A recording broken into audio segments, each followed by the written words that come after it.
குடும்ப வாழ்வில் முன்மாதிரியானவர் அன்னை மரியாள். குடும்பம் என்பது சுவர்களால் கட்டப்பட்ட வீடு அல்ல, அன்பால் கட்டப்பட்ட இதயங்களின் சங்கமம். அந்த அன்பின் மையமாக வாழ்ந்தவர் அன்னை மரியாள். நாசரேத்தின் அமைதியான இல்லத்தில் எளிமையும் கீழ்ப்படியும் மனமும் கொண்டு வாழ்ந்தவர் அவர்.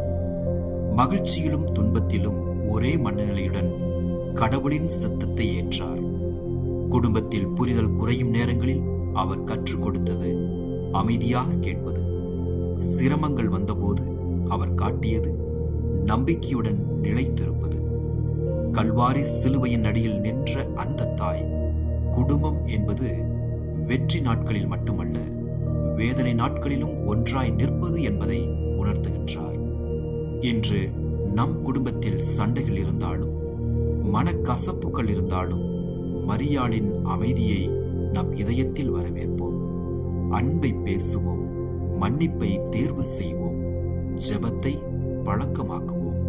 அப்போது நம் வீடு ஒரு இல்லமாக மட்டுமில்லாமல் அன்பின் ஆலயமாகவும் மாறும்.